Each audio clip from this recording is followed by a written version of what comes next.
Hello, friends. How are you all?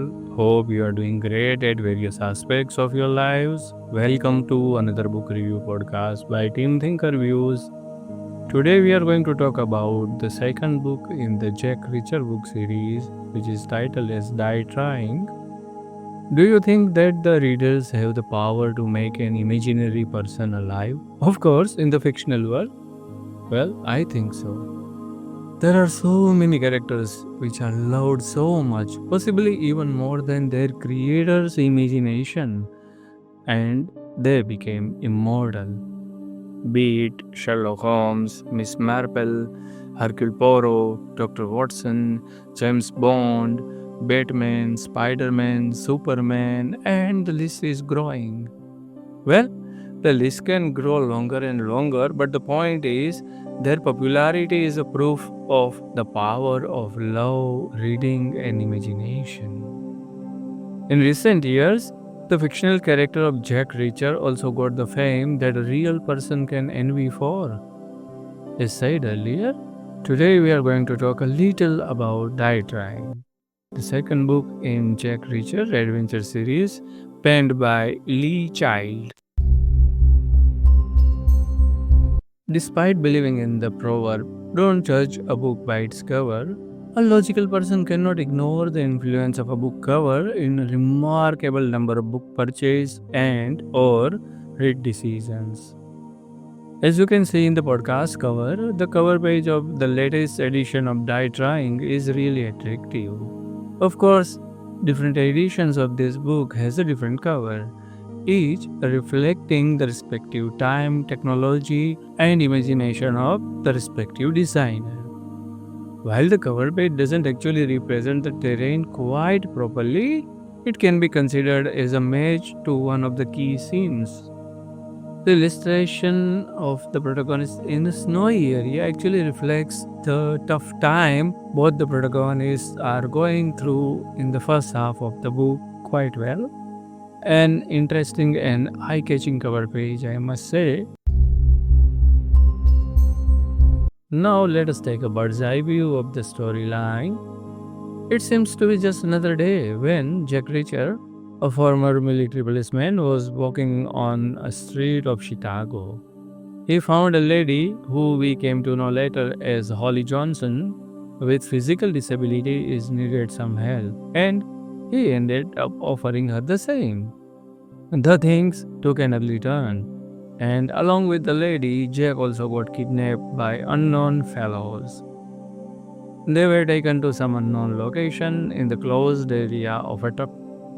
Eventually, Jack came to know about the connection of Holly with FBI. And if that is not enough, she is linked to the chairman of Joint Chiefs of Staff and even more importantly, the President of the United States of America.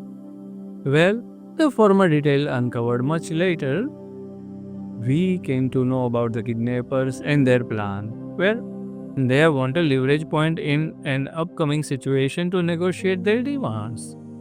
Naturally, we cannot talk about for what part here to avoid spoilers.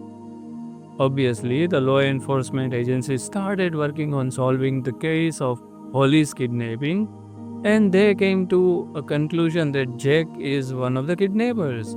Voila! The things couldn't get worse, right? Or can they? Well, you need to read this fast paced thriller to know. And over the course of the story, you meet with Nathan Rubin, Holly Johnson, Milo Civic, Brogan, McGrath, Johnny Lauder, Steven Stewart, Peter Van Bell, Dal Fowler, Bew Broken, Joseph Ray or Joe, and others. I must say the book is a good thriller, though you will enjoy it more if you have read some US thrillers or watched Hollywood movies and or English TV shows. It will make you familiar with various aspects of the culture of the country and you will connect with the characters quite easily.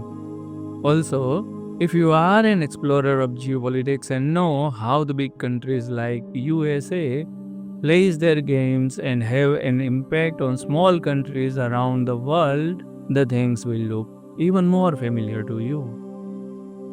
The good thing about the book is the way the characters are developed. For example, readers see various layers of persona unfolding in Holly's character. They are detailed and revealed one by one periodically, giving the reader a feeling of knowing something interesting about the respective characters.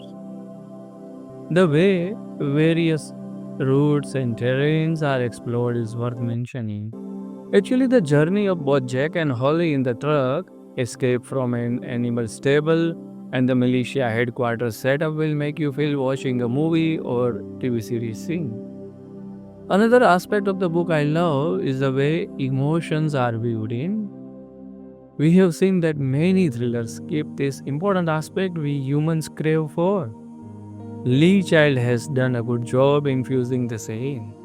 For example, here is a line that shows the inner side of the protagonist quite effectively.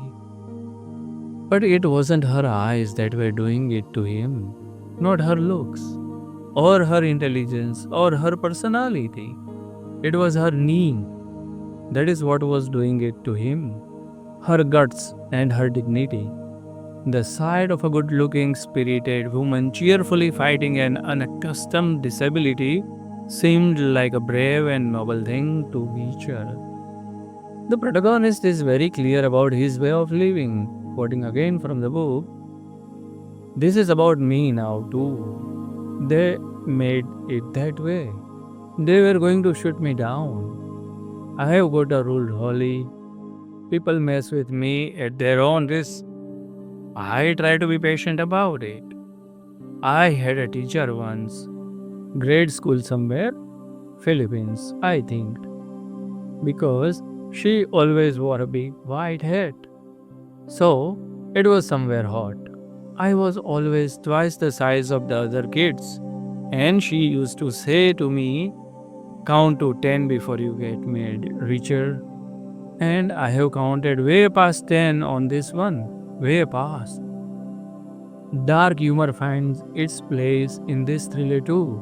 And when you read the lines like the following, you pity the society. "Gerber told us you were clean," McGrath said. "We didn't believe him." "Naturally," Richard said, "Gerber always tells the truth, so nobody ever believes him." The book has many lines which are impactful and shows traits of survival and combat skills, like, "So he kept quiet," which was a tactic he used 1,000 times before. "When in doubt, just keep your mouth shut." "A forest is a fugitive's best friend. It takes a lot of luck to hit a guy running through trees." Firing a sniper rifle over a long distance is a confluence of many things. It starts with chemistry, it depends on mechanical engineering, it involves optics and geophysics and meteorology. Governing everything is human biology. And he knows it clearly about what should not be done in such situation. Quoting again from the book, "Nathan Rubin died because he got brave. Not the sustained kind of thing which wins you a medal in a war, but the split-second kind of blurting outrage which gets you killed on the street." Here are some interesting lines from the book that stayed with me after completing the same. "His fitness was just health clubbed on. It counted for nothing. He blacked out like a television set in a thunderstorm. She stared at the damp and sniffed the air. She shivered. The room smelled of fear." Do you expect the lines like the following in such thrillers? 113 was a prime number. You couldn't make it by multiplying any other numbers together. 112. You could make it by multiplying 56 by 2, or 28 by 4, or 14 by 8. 114 you could make by multiplying 57 by 2, or 19 by 6, or 38 by 3, But 113 was prime, no factors. The only way to make 113 was by multiplying 113 by 1 or by firing a shotgun into a truck in a rage. These quotes must have given you a fair idea about the quality of writing you will find in this book. I liked reading it. So, in summary, Die Trying is an interesting thriller that has its share of emotional moments. Nothing in the book happens without a reason, and a reader will like it for that. From Team ThinkerViews, I would love to give it 7.5 stars out of 10. So, have you already read the book? Are you planning to read it? What do you think about this book review? Do you find it helpful in deciding whether to go for the book or not? Please do share your genuine remarks via comments below. If you have enjoyed listening to the review, please hit the like button and do not forget to share it with your friends and other fellows whom you think such reviews interest more. Till we meet with our next podcast, bye bye, take care, namaskar.